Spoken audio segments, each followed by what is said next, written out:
Hello everyone. Let's continue on chapter number 12, that is friction.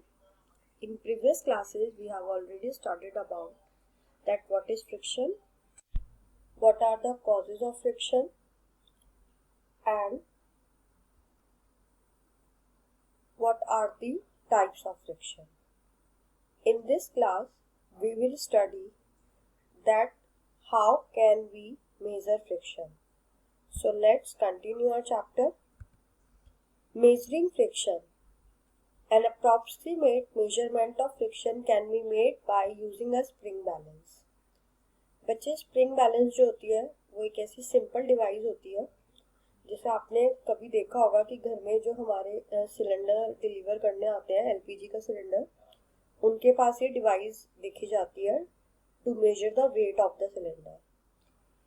इसमें क्या होता है बच्चे, एक हैंगर होता है, मतलब जहाँ पे हम इसको कहीं पे भी टांग सकते हैं.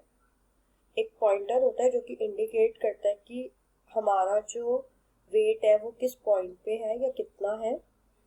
एक स्केल होता है जिसकी डिवीजन जो होती है वो न्यूटन में दी जाती है क्योंकि हम फोर्स को हमेशा न्यूटन में ही मेजर करते हैं. After this there is a spring जो कि वेट के अकॉर्डिंग अपने आप को स्ट्रेच कर लेती है.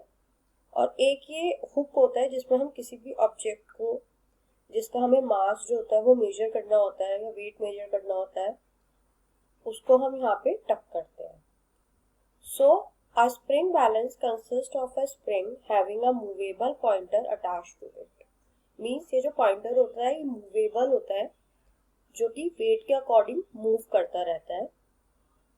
According to the force applied on the spring and measures the corresponding stretch of the spring. Let us see how a spring balance can be used to measure the frictional force. Right? For this, we will study an activity.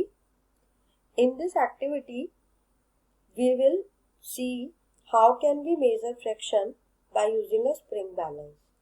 So for this, we require a spring balance, a shoe box with shoes, a strong thread and a table, and what we have to do, we have to place the shoe box with the shoes inside it on the tabletop. In this picture there is a wooden block. आप wooden block की जगह घर में एक shoe box ले सकते हैं with shoes.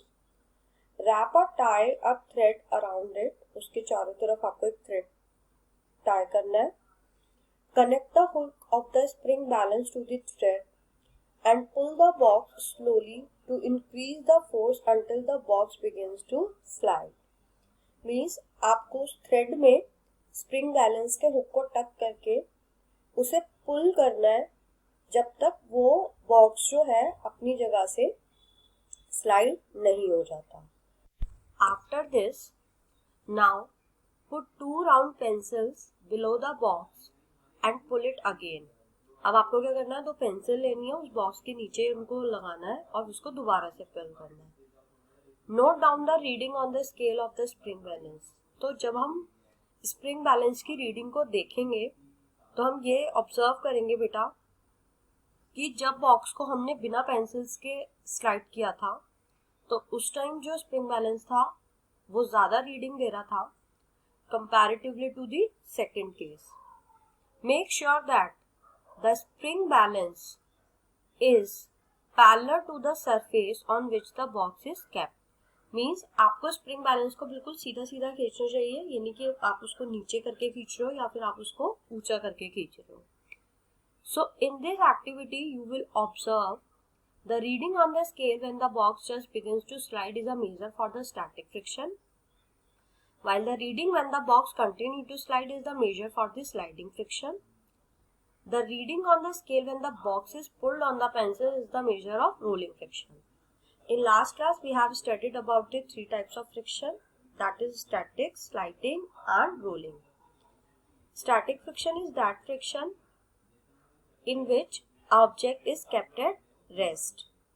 Sliding friction is that friction in which an object slides over on a surface. And rolling friction is that friction in which an object rolls on a surface. तो बच्चे जब आप इस सबकी readings को spring balance पे note करोगे तो आप देखोगे जो रोलिंग फ्रिक्शन की रीडिंग होगी वो सबसे कम होगी उससे ज्यादा स्लाइडिंग फ्रिक्शन की होगी और उससे सबसे ज्यादा जो रीडिंग होगी वो स्टैटिक फ्रिक्शन की होगी. सो इट मीन्स जो स्टैटिक फ्रिक्शन होता है उसकी स्ट्रेंथ जो होती है it is the maximum comparative to to other types of friction. So we will notice that rolling friction is less than static and sliding friction. Repeat the activity to observe friction for different objects like a heavy book, a brick, a box of cherries. Care that the sliding friction is slightly less than the static friction. That is the force required by an object to start its slide and slightly more than the force required to continue its sliding. Means कोई भी चीज जो initially rest पे रखी होती है उसमें कोई भी मोशन नहीं होता, उसको स्लाइड करने में बच्चे हमारा फोर्स ज्यादा लगता है comparatively to that thing which is already sliding. Means किसी स्लाइड करती हुई चीज को स्लाइड करना हमारे लिए आसान होता है उस ऑब्जेक्ट के कंपैरिजन में जो कि रेस्ट पे है और फिर उसको हमें इनिशियली क्या कराना है, स्लाइड कराना है. Right. After this, we will study factors affecting friction. Means कौन से factors होते हैं जो friction को affect करते हैं. Basically and majorly, there are two factors which affect friction. First, nature of surfaces, that is roughness or smoothness of the surface. Second, mass of the sliding object. Means कोई भी object कितना heavy है या फिर कितना light है. So let's study some activities to understand how these factors affect friction.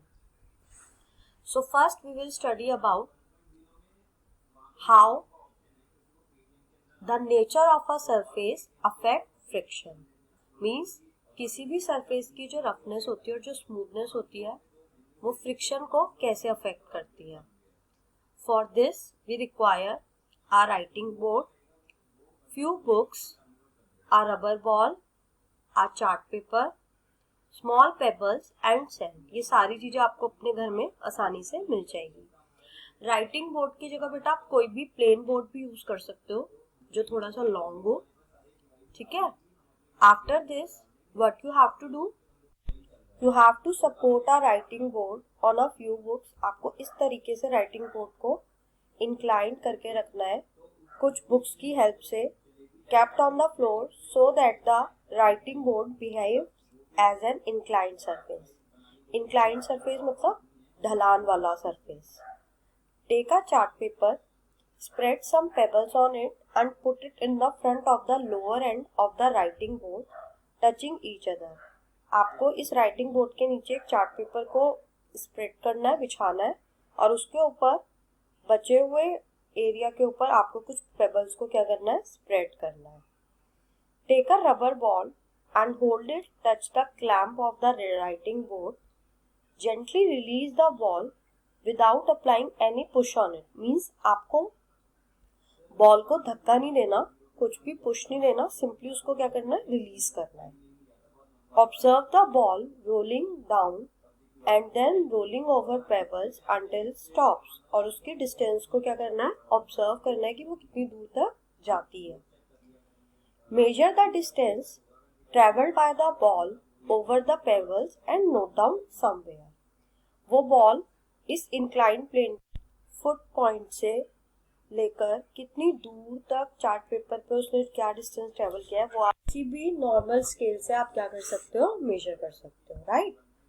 After this, now replace the pebbles with sand and repeat the activity.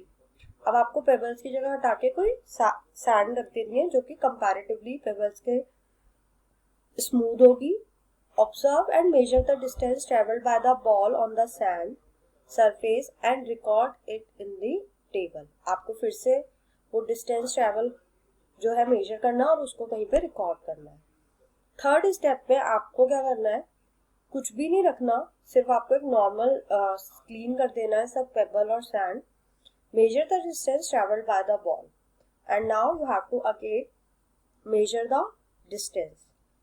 After this we will observe the ball travels the smallest distance on the pebbled surface. Thus this surface offer maximum friction. अब क्योंकि जो payable थे वो बहुत ज्यादा rough थे तो उन्होंने मैक्सिमम फ्रिक्शन प्रोवाइड किया, जिसकी वजह से जो बॉल थी वो सबसे कम डिस्टेंस को ट्रैवल कर पाई। The ball travels the longest distance on the plane floor. अब जब जो थर्ड केस था which was the plane floor, उसमें हमारी बॉल ने सबसे ज्यादा डिस्टेंस ट्रैवल किया। This is because plane floor was the smoothest and it offers the minimum friction.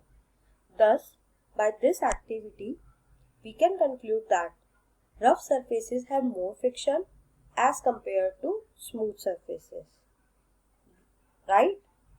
By this, we end up our today's session, and in next class, we will see how the mass of an object affects friction.